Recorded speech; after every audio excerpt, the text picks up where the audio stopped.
आज चौथे दिन गुरुजी फिर से अपने शिष्यों को राम कहानी बताने लगे। मौसम सुहाना था। शीतल मंद पवन चल रही थी। इस मौसम का आनंद लेने दशानन अपने दादा सुमाली के साथ विमान से आसमान में सैर कर रहे थे कि तभी उनको यानी दशानन को सामने पर्वत पर कमल दिखाई दिए। उन्होंने दादाजी से पूछा कि दादाजी, यहाँ पर्वत पर कोई सरोवर तो नहीं है, इधर ये कमल कैसे खिल रहे हैं? सुमाली बोले, बेटा, यह कमलों का वन नहीं है, अपितु इस पर्वत के शिखर पर हरिसेन चक्रवर्ती के द्वारा बनवाए गए पद्मराग मणिमय चैत्यालय यानी जिन मंदिर हैं। इतना सुनते ही राजा दशानन दादाजी के साथ उन चैत्यालयों के दर्शन करने गए। भक्ति भाव से उन अपूर्व चैत्यालयों के दर्शन कर जब वे लंका लौटे तो उन्होंने संपूर्ण सेना को भयभीत देखा। कारण जानने पर उन्हें ज्ञात हुआ कि एक मदोन्मत्त जंगली हाथी किसी के वश में नहीं आ रहा और शहर में उधम मचा रहा है।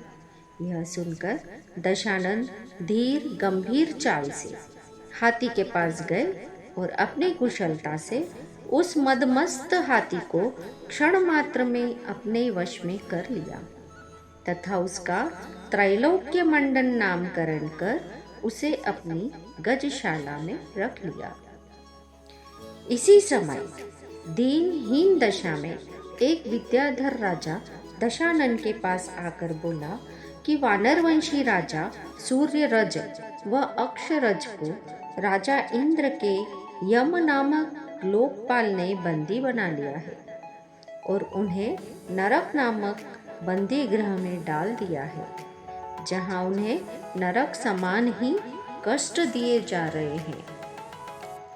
यह सुनकर राजा दशानन ने यम पर चढ़ाई की और उसे जीत लिया। यम परास्त होकर राजा इंद्र के पास जाकर छिप गया। दशानन ने जीते हुए राज्यों में से किष्किंधपुर सूर्यरज को और किष्कुपुर अजरज को दिया, जहां वे सुखपूर्वक राज्य करने लगे। कालांतर में सूर्यरज के बाली व सुग्रीव नामक 2 पुत्र और श्री प्रभा नामक एक पुत्री हुई।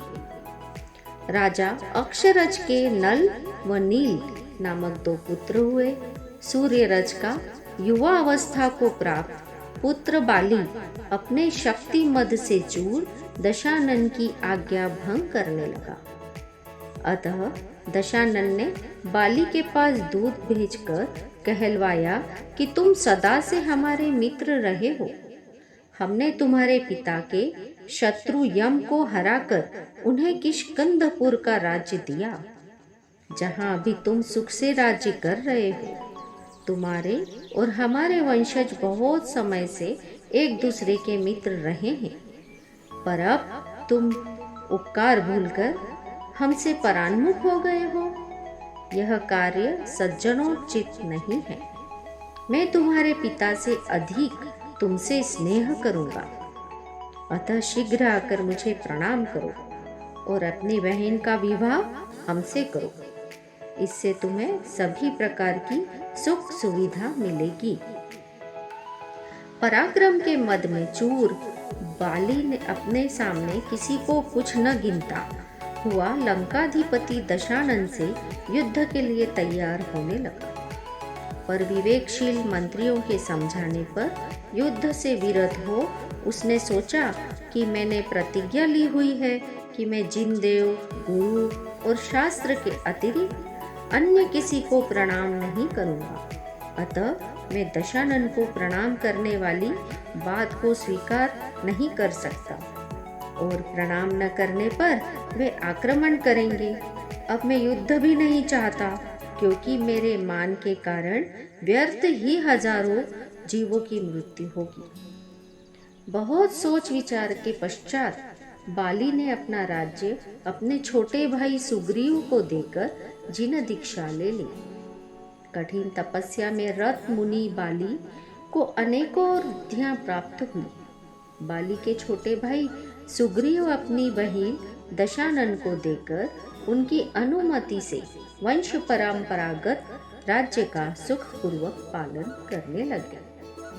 सुग्रीव सुतारा नामक राजकुमारी के रूप पर मुग्ध थे। वह उससे विवाह करना चाहते थे। अतः उन्होंने सुतारा के पिता के पास विवाह का प्रस्ताव भेजा। उसी समय राजा चक्रांक के पुत्र साहसगति नामक विद्याधर का प्रस्ताव भी उनके पास आया। अतः वे दुविधा में पड़ गए, क्योंकि रूप, गुण और कुल में दोनों ही समान थे। अतः वह निमित्त ज्ञानी के पास गए। निमित्त ज्ञानी ने से साहसगति को अल्प आयु जानकर उन्होंने सुतारा का विवाह सुग्रीव से कर दिया। सो उचित ही है, क्योंकि अल्पायु पुरुष को कौन माता पिता अपनी कन्या देना चाहेंगे।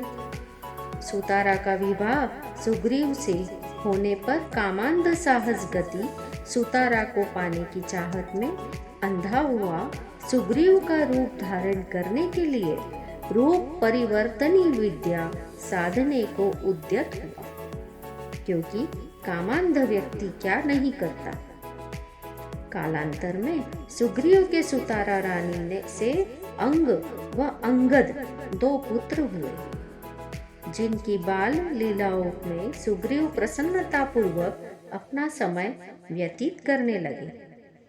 सुग्रीव की बहन से विवाह कर राजा दशानन भी निष्कंटक होकर सुखपूर्वक राज्य करने लगे। कालांतर में जब एक दिन दशानन लंका से बाहर गए हुए थे, तब मेघ प्रभ विद्याधर का विद्या व माया में प्रवीण पुत्र खरदूषण दशानन की बहन चंद्रखा को हरकर पाताल लंका में जाकर छिप गया। तभी विवेक ने पूछा, गुरुजी, पाताल लंका तो दशानन के पास ही थी, तो फिर? गुरुजी बोले, बस मैं समझ गया। देखो भाई, जब से दशानन ने वैश्रवण को हराकर लंका को जीता, तब से ही वे तो पाताल लंका में चंद्रोदर विद्याधर को छोड़कर स्वयं परिवार सहित लंका में रहने लगे थे। कुछ समय पश्चात खरदूषण ने चंद्रोदर को हराकर पाताल लंका पर कब्जा कर लिया था। चंद्रोदर के उस समय कोई संतान नहीं थी, जिसकी सहायता से वह पुनः पाताल लंका पर राज्य करता। अतः वह जंगलों में घूमने लगा और कुछ समय पश्चात वह मर गया। उसकी पत्नी ने जंगल में ही एक बच्चे को जन्म दिया। इस पुत्र के गर्भ में आते ही माता पिता की शत्रुओं से विराधना हुई थी। अतः माँ ने उसका नाम विराधित रखा। यह बालक बड़ा होने पर जहाँ कहीं भी जाता वहाँ ही अपमानित होता। सो उचित ही है, क्योंकि पुण्यहीनों का सर्वत्र अपमान ही होता है। विराधित खरदूषण को मारकर पिता के अपमान का बदला लेना चाहता था, पर अभी शक्तिहीन होने से खरदूषण को जीतने में असमर्थ वह किसी वीर सहायक की खोज में पृथ्वी पर घूमने लगा।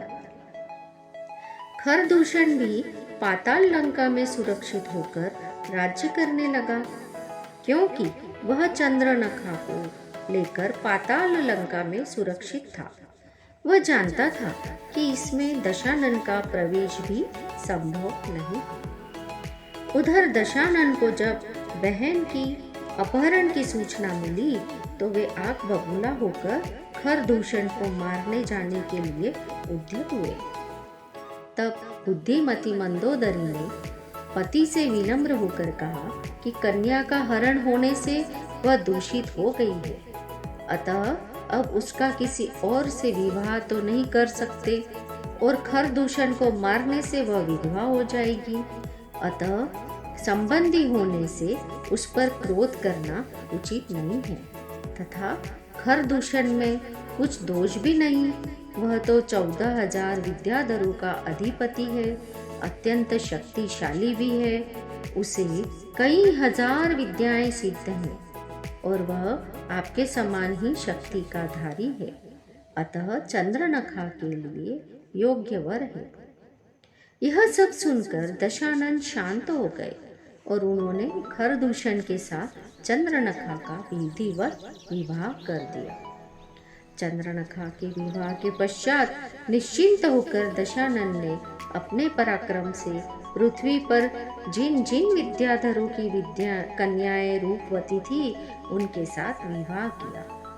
इसी प्रकार एक बार जब वे नित्यालोक नगर के राजा की बेटी रत्नावली से विवाह कर लौट रहे थे कि कैलाश पर्वत पर उनका विमान रुक गया।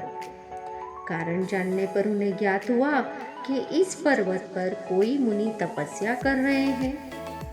अतः मुनि के दर्शन करने के लिए जब वे नीचे उतरे तो उन्हें देखकर वे गुस्से से लाल पीले हो गए और विवेक रहित होकर मुनि से कहने लगे कि राज्य अवस्था में तो तुम्हें मान था ही, पर निर्ग्रंथ वेश धारण करने पर भी तुम्हारा मान नहीं गया, जो मेरे जाते हुए विमान को रोक लिया। अब मैं तेरा यह मान चूर चूर करके रहूंगा। इतना कहकर शक्ति के गर्भ में चूर दशानन ने मुनि को कष्ट देने के लिए कैलाश पर्वत को ही उठाकर फेंकने का उपक्रम किया, जिससे पर्वत हिलने लगा। पशु पक्षी डरकर भयानक शब्द करने लगे। इन आवाजों में मुनिराज बाली का ध्यान भंग हुआ। अब पर्वत पर विद्यमान मंदिरों व प्राणियों की रक्षा के लिए बाली मुनि ने अपने पैर का अंगूठा धीरे से दबाया। उस दबाव से दशानन पृथ्वी में धंसने लगे। उनके हाथ पैरों में चोटें आ गई और जब उनसे दर्द सहन नहीं हुआ तो वे रोने लगे। तभी से दशानन का रावण नाम पड़ा। पति की दयनीय अवस्था देखकर नववधू रत्नावली ने मुनिराज से विनय पूर्वक माफी मांगी। तब मुनिराज बाली ने दयालु होकर अंगूठा ढीला छोड़ दिया। दशानन पर्वत के नीचे से निकलकर मुनिराज के पास आए और उन्हें नमस्कार कर क्षमा मांगी तथा मंदिर में जाकर मुनिराज के अपमान के प्रायश्चित के लिए भगवान की पूजा स्तुति करने लगे। मुनिराज बाली ने भी गुरु के निकट जाकर प्रायश्चित किया। फिर ध्यान में ऐसे लीन हुए कि अंतर मुहूर्त में चारों घातिया कर्मों का नाश कर केवल ज्ञान की प्राप्ति कर ली। दशानन द्वारा जिनेन्द्र देव की महास्तुति से धर्णेन्द्र का आसन कंपायमान होने लगा। तब अवधि ज्ञान से सारा वृत्तांत जानकर नागों के राजा धर्णेन्द्र कैलाश पर्वत पर आए और दशानन से बोले कि तुम्हारी स्तुति से प्रसन्न होकर ही मैं यहाँ आया हूँ। मैं तुमसे संतुष्ट हूँ, अतः तुम मुझसे जो भी वस्तु मांगोगे मैं वो ही वस्तु तुम्हें दूंगा। दशानन बोले कि मैं जिन वंदना के अतिरिक्त आपसे और क्या मांगूं? तब स्नेहवश धर्णेन्द्र ने स्वयं ही उन्हें अमोघ विजय नामक शक्ति दी और कहा कि हे दशानन, मैं तुमसे प्रार्थना करता हूँ कि तुम इसे ग्रहण करने से इनकार नहीं करोगे। देखो, सभी की दशा कभी एक सी नहीं रहती। जब कभी तुम पर विपत्ति आए तो यह शक्ति तुम्हारे शत्रु का नाश करने वाली और तुम्हारी रक्षा करने वाली होगी। इससे मन चाहे रूप बनाए जा सकते हैं। अग्नि की ज्वाला से व्याप्त इस शक्ति से मनुष्य की तो क्या, विपुल शक्ति के धारक देव भी भयभीत रहते हैं। नागराज के स्नेह को भंग करने में असमर्थ दशानन ने विनय पूर्वक उस शक्ति को ग्रहण किया। कहा भी है, पुण्य का उदय हो तो अनायास ही अद्भुत शक्तियां प्राप्त हो जाती हैं।